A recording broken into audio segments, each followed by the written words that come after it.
واقعیت امر در اینجاست که خیلی از مردم نمیدونن اکثر افراد اولین حمله قلبیشون رو روز اول هفته بین ساعت 8 و 9 صبح تجربه میکنن. ساعتی که دارن حاضر میشن برن سر کارشون، کاری که بهش علاقه‌ای ندارن، کاری که حالشون ازش به هم میخوره.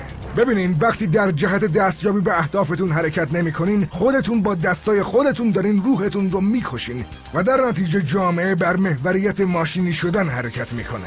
جامعه به جای اینکه روی فردیت افراد ارزش گذاری کنه و بر مبنای اون هر فرد شیوه خاص خودش رو داشته باشه، هر کس به نحوی از دیگری ذهنیت خودش رو به عاریه میگیره و ایده های متفاوتی به خورد شما داده میشه و به ما یاد میده چطور همگام با جامعه قدم برداریم. ما به بیراهه کشونده شدیم و به سمت این اتاقک های مکعبی کوچیک رفتیم که بهشون شرکت و سازمان میگن و اسیر این اتاقک ها و دفترایی میشیم که مثل محفظه های کوچیک میمونن و این سیستم به ما تحمیل میشه و به جای اینکه وقتمون صرف سفالگری یا تعمیر ماشین یا هر کاری که واسه انجام دادنش اشتیاق داریم یا به نحوی باهاش ارتباط برقرار میکنیم بشه، به جاش حالتی به وجود اومدی که انگار زندگی خودتون رو به تاراج گذاشتید. دنیا کوله‌باری از مسئولیت و وظایف بر دوش افراد میذاره، اما شما مثل یه حریف گردن کلوف واسه مسئولیتاتون هستین. باید بریم مدرسه، امتحاناتتون رو با موفقیت پشت سر بگذارین، تکالیفتون رو انجام بدین، باید اتاقتون رو مرتب کنین و مثل اینها. همه وظایفی که به عهده شما میگذارن، اون شرایطی که تحت تاثیر اون هستین، همه اون چه به خورد شما داده میشه متعلق به شما نیستن. هیچ رفتار فطری و ذاتی وجود نداره. همه لباسهایی رو میپوشن که بهشون علاقه‌ای ندارن. انگار همه دارن کاری رو انجام میدن که دوستش ندارن و باهاش سنخیتی ندارن.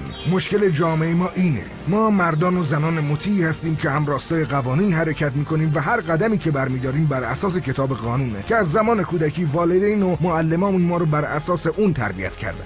به همون یاد دادن که به اون چه ازمون خواسته میشه عمل کنیم. هیچ جامعه‌ای نمیخواد که افراد خردمند و آگاهی رو بار بیاره. این برخلاف سرمایه گذاری های تمام جوامع بشریه. اگه مردم آگاهی داشته باشن نمیشه استثمارشون کرد. اگه خردمند و فرزانه باشن نمیشه اونا رو مطیع و فرمان بردار کرد. نمیشه اونا رو محکوم به زندگی مکانیکی کرد که 8 ساعت یا بیشتر در روز کار کنن. تازه زمان رفت و آمدم بهش اضافه میشه و اگه غیر این باشه هیچ شرایطی رو نمیپذیرن.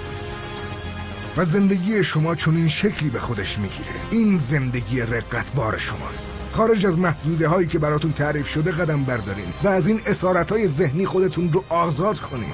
این شرایطیه که در اون دارین به زندگیتون ادامه میدین و بهتون تحمیل شده و عواملش هم پدر و مادرتون، معلماتون، جامعه و تمامی مؤسسات در مقیاس کلی هستن.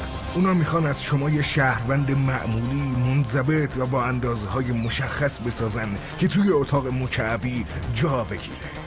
به خودم گفتم که دیگه هیچ وقت همچین اشتباهی رو تکرار نمی‌کنم. دیگه نمیذارم همچین رفتاری با هم داشته باشن. برای چندرغاز خودم رو مجبور نمی‌کنم کتابی بنویسم که بیشترین فروش رو داشته باشه. همه اینا کارایی‌ان که جهان به ما القا میکنه باید انجامشون بدیم. مثل یه هیولایی که مدام تو طول مسیرتون غرش میکنه. شما متحمل باری هستین که دنیا رو دوشتون گذاشته و این مسئولیت بر عهده شماست تا به عنوان یه فرد عاقل و هوشیار اون هیولا رو به قتل برسونید. یا تابع شرایط میشین و زندگیتون رو با نبرد با مسئولیتاتون میگذرونین، یا اینکه اون هیولای لعنتی رو میکشین و با کشتن اون هیولا به یه شیر تبدیل میشین و نام اون شیر و هدفی که داره اینه که من اون کار رو انجام میدم و به همه این القاءات و چیزایی که به همون تحمیل کردن نمیگم. اون چیزی که میخواین بهش برسین رو مشخص کنین و بعدش جوری عمل کنین که انگار جونتون بهش وابسته است. چرا؟ چون واقعیت هم همینه. افرادی که منبع شروع اشتیاقشون رو در زندگی پیدا کردن، کسایی که چیزی رو پیدا کردن که بهش عشق می‌ورزن، کسایی که به مقطعی رسیدن که میتونن کل زندگیشون رو صرف اون کار بکنن، اونا عمر طولانی تری دارن. ابتکار و نوآوری از خودتون نشون بدین. همونی باشین که از اعماق قلبتون میخواین باشین و به تفکرات دیگران هم اهمیتی ندین. من میخوام هر کسی رو که صدامو میشنوه به این تشویق کنم تا نهایت استفاده از زندگیش ببره. غرق در زندگی بشین. عمر ما توی یه چشم به هم زدن تموم میشه و یه عالمه فرصت و موقعیت به هدر میره. وقتی فرصت یه کاری براتون فراهم میشه باید ازش استفاده کنین. گرفتین چی گفتم؟ باید از موقعیتایی که دارین استفاده کنین. جورج واشنگتن کارور میگه هر جا هستین با اون چه در دسترستونه اون کاریو که میتونین رو انجام بدین و هیچ وقت خانه نشین. اون از فردی میگفت که موقع جنگ تو مرز دشمن دستگیر و محکوم به قصاص شده بود، یا میتونست یک گزینه دیگر رو انتخاب کنه. کاپیتان به مرده گفت به حرفام گوش بده. گفت فردا صبح ساعت 6 میتونی تیربارون بشی یا میتونی از این در بری بیرون. و مرده گفت پشت در چه خبره؟ گفت هیچ کس خبر نداره. تنها چیزی که میتونیم بهت بگیم اینه که جای ناشناخته و غریبیه. اون با دقت فکراشو کرد و صبح روز بعد تیربارون رو انتخاب کرد. وقتی شروع به شلیک کردن دفتردار کاپیتان پرسید پشت اون در چیه؟ و اون گفت آزادی.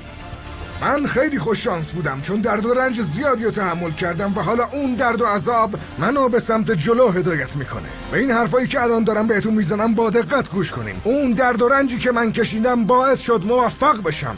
اون درد منو به مسیر درست هدایت کرد. انجام دادنش دل و جرأت زیادی رو میطلبه.